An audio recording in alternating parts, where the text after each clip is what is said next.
Hello दोस्तों, मेरा नाम मोनिका है और आप सभी का मेरे चैनल पर एक बार फिर से स्वागत है।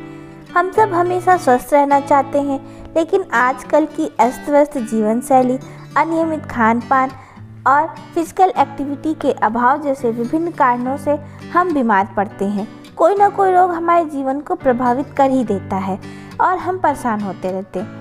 क्यों ना हम सही खान पान, सही जीवन शैली रखें और पहले से सतर्क रहें, जिससे हमें डॉक्टर के पास छोटी छोटी परेशानियों में न जाना पड़े। जिन रोगों से हमें सतर्क रहना है, उनमें से कुछ रोग हमारी ग्लैंड से भी जुड़े हुए हैं। इनमें से एक रोग है थायराइड रोग। इसी हेल्थ और डाइट अवेयरनेस की सीरीज़ को आगे बढ़ाते हुए हम जानेंगे कि थायराइड क्या है, थायराइड हार्मोन क्या करते हैं, इस रोग के होने के कारण और इससे बचाव के उपाय क्या हैं। हम ये भी जानेंगे कि थायराइड में हमें क्या नहीं खाना है और क्या खाना है। तो चलिए शुरू करते हैं। अब हम बात करें थायराइड ग्लैंड की, तो थायराइड ग्लैंड बटरफ्लाई शेप का एक ग्लैंड है जो कि हमारे सांस की नली के ऊपर स्थित है। इसमें से कुछ हार्मोन सिक्रीट होते हैं जिनका नाम है T3, T4 और कैल्सिटोनिन। ये हार्मोन हमारी बॉडी में बहुत सारे फंक्शंस को रेगुलेट करते हैं, जैसे कि ये हमारे मेटाबॉलिज्म को रेगुलेट करते हैं। मेटाबॉलिज्म मतलब हमारी बॉडी जब रेस्टिंग स्टेज में रहती है, जब वो आराम की अवस्था में रहती है, तो वो जब सांस ले रही है, उसका दिल धड़क रहा है, तो इसके लिए भी बॉडी को कुछ एनर्जी चाहिए होती है। उस एनर्जी के कंजम्पशन को मेटाबॉलिज्म रेट कहते हैं। तो थायराइड मेटाबॉलिज्म को भी रेगुलेट करती है और ये हार्ट के फंक्शन को कंट्रोल करती है। मसल्स और डाइजेस्टिव सिस्टम को ठीक रखने के लिए थायराइड जरूरी होता है। ब्रेन और बोन के मेंटेनेंस में भी हेल्प करते हैं। अब हम बात करें कि थायराइड ग्लैंड में जब भी कोई गड़बड़ी होती है तो उससे जो संबंधित रोग होता है उसे हम थायराइड रोग कहते हैं। मतलब कि अगर हम रोग की बात करें थायराइड रोग, तो ये दो प्रकार के होते हैं।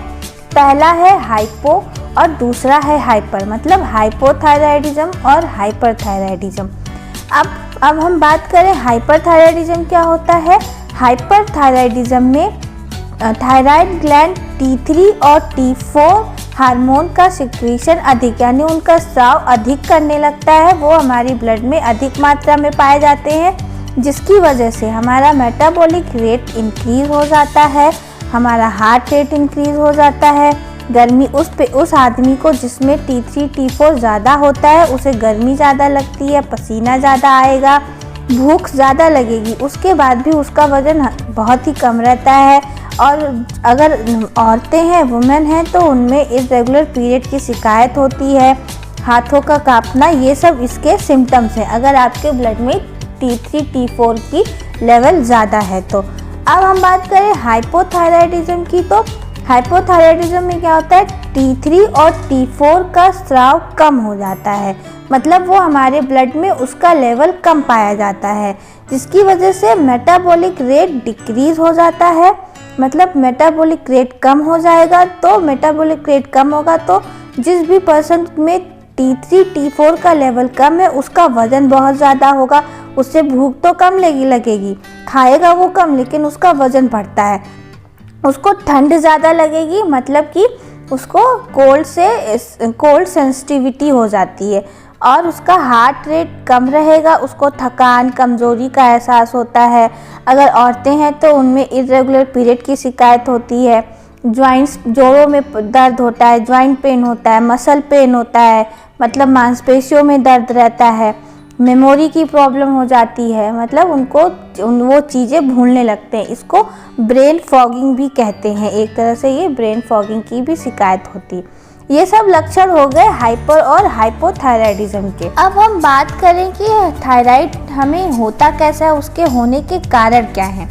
तो सबसे पहले कि होने का मेन कारण ये है कि हमारी ख़राब लाइफस्टाइल की वजह से, मतलब जैसे हम देर रात तक जगते हैं, सुबह देर से उठते हैं, एक्सरसाइज नहीं करते, बहुत ज़्यादा स्ट्रेस ले रहे हैं, और ये सब हमारी ख़राब लाइफस्टाइल हो गई। और अगर हम बात करें खाने में आयोडीन की कमी और अधिकता होने पर भी हमें थायराइड रोग हो सकता है। ये कभी कभी जेनेटिक भी होते हैं, मतलब हेरिडिटी भी होते हैं। आपके घर में किसी को है तो वो आपको भी होने की चांसेस बढ़ जाते हैं। गलत खान पान की वजह से भी होता है, और जिनकी डायबिटीज़ अनकंट्रोल रहती है उनमें भी ये थायराइड होने का रिस्क ज़्यादा रहता है। जिन लोगों में विटामिन B12 की कमी होती है उनमें भी बहुत ज़्यादा चांसेस होते हैं कि उन्हें थायराइड के रोग हो सकते हैं। अब हम बात करें कि थायराइड पेशेंट को क्या खाना है क्या नहीं खाना है, तो मैं आपको बता दूं कि मैं यहाँ पर हाइपोथायराइडिज्म के पेशेंट के बारे में बात कर रही हूँ। अगर किसी को हाइपोथायराइडिज्म है, इन पेशेंट को मेनली ओबेसिटी वाली पूरी डाइट फॉलो करनी पड़ती है। मतलब उन्हें किसी भी तरह का भारी भोजन नहीं खाना है, जैसे कि तली भुनी चीज़ों से दूर रहना है, बहुत अधिक मात्रा में चावल नहीं खाना है, शुगर से बने प्रोडक्ट का यूज़ नहीं करना, बहुत ज़्यादा सॉफ्ट ड्रिंक ये सब नहीं पीना है।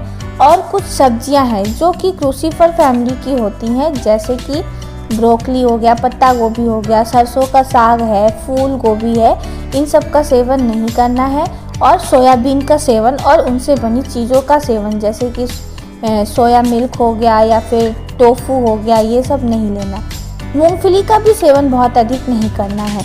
हाइपोथायराइडिज्म के पेशेंट को स्मोकिंग और अल्कोहल से भी बचना चाहिए।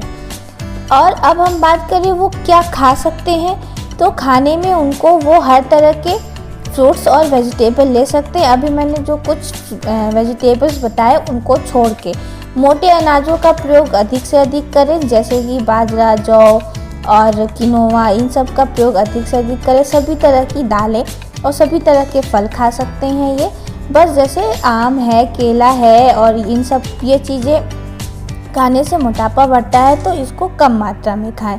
और अब हम कुछ टिप्स के बारे में बात करेंगे जो हमें हाइपोथायराइडिज्म के पेशेंट के लिए मददगार साबित होते हैं। जैसे सबसे पहला टिप ये है कि उन्हें रोज़ 30 मिनट की एक्सरसाइज या योगा करना चाहिए। कुछ योगा है जो थायराइड के पेशेंट के लिए अच्छे होते हैं, उन्हें वो करना चाहिए। अब मैं दूसरे टिप की बात करूं तो सुबह उठकर ब्रश करने के बाद थायराइड पेशेंट को ऑयल पुलिंग करनी चाहिए। ऑयल पुलिंग कैसे करनी है, आप एक आधे ग्लास पानी में 2 चम्मच कोकोनट ऑयल डाल के उससे गरारा कीजिए, इससे बहुत ही मदद मिलती है। अगले टिप की बात करें तो हाइपोथायराइड के पेशेंट को धनिया का पानी, मतलब कि रात भर भिगोए हुए धनिया का पानी पीना चाहिए सुबह खाली पेट। इससे भी थायराइड के पेशेंट को बहुत ही मदद मिलती है। नेक्स्ट टिप ये है, अगर हाइपोथायराइडिज्म के पेशेंट ब्राह्मी टी पीते हैं तो उनको स्ट्रेस लेवल कम करने में मदद मिलती है। और त्रिफला गुगुल के 2 टैबलेट खाना खाने के आधे घंटे बाद लेने से उनको वज़न कम करने में मदद मिलती है, क्योंकि ये हमारे मेटाबॉलिज्म को इंक्रीज़ कर देता है और डाइजेशन को भी अच्छा रखता है। अब अगर मैं बात करूं हाइपोथायराइडिज्म के पेशेंट के लिए कि उन्हें क्या खाना चाहिए क्या नहीं खाना चाहिए, या फिर उन्हें क्या प्रिकॉशन लेनी चाहिए, तो हाइपोथायराइडिज्म के पेशेंट का मेटाबॉलिक रेट हाई होता है, जिसकी वजह से उनका वज़न बहुत कम होता है। उन्हें भूख तो लगती है लेकिन उनका वज़न बहुत कम होता है, तो उन्हें अपनी कैलोरी पे ध्यान देना चाहिए। उन्हें अधिक से अधिक कैलोरी लेनी चाहिए और उनको ऐसी चीज़ें खानी चाहिए जो हेल्दी और न्यूट्रिशियस होने के साथ साथ उनमें कैलोरी भी अधिक हो। और उन्हें अपने मेडिकेशन का पूरा ध्यान रखना चाहिए और टाइम टू टाइम अपने डॉक्टर से मिलते रहना चाहिए। ये बातें हो गई कि हमें हाइपो और हाइपरथायराइडिज्म के पेशेंट को क्या प्रिकॉशन लेनी चाहिए या फिर उनके लिए कुछ टिप्स। अब हम बात करेंगे बाकी लोगों की कि वो कैसे इस बीमारी के होने से अपने आप को सुरक्षित रख सकते हैं। उसके लिए उन्हें कुछ प्रिकॉशंस लेने चाहिए, जैसे कि वो अपने लाइफ स्टाइल को सही रखें, मतलब टाइम से सोना, टाइम से उठना और एक्सरसाइज करना। और उन्हें हेल्दी और न्यूट्रिशियस फूड लेना चाहिए, जैसे अधिक से अधिक सब्जियों का और फलों का प्रयोग करना चाहिए। बाहर के खाने को अवॉइड करना चाहिए या कम से कम खाएं। प्रोसेस्ड और पैक्ड फूड को कम से कम खाएं, जैसे कि रेस्टोरेंट का खाना हो गया और सॉफ्ट ड्रिंक हो गई, पिज़्ज़ा, बर्गर, ये सब ना खाएं या कम से कम खाएं। अल्कोहल और स्मोकिंग को एकदम से अवॉइड करें। चाय कॉफ़ी बहुत अधिक मात्रा में ना लें। आज के वीडियो में बस इतना ही। मैंने इस वीडियो में थायराइड से रिलेटेड लगभग सारे फैक्ट्स को कवर करने की कोशिश की है। अगर फिर भी आपको कोई डाउट या आपका कोई क्वेश्चन है तो मुझे कमेंट बॉक्स में करके ज़रूर बताइए, और मुझे कमेंट बॉक्स में ये भी बताइए कि अगला वीडियो मैं किस टॉपिक पर बनाऊं। अगर मुझे टॉपिक अच्छा लगा तो मैं वीडियो बनाने की कोशिश ज़रूर करूँगी।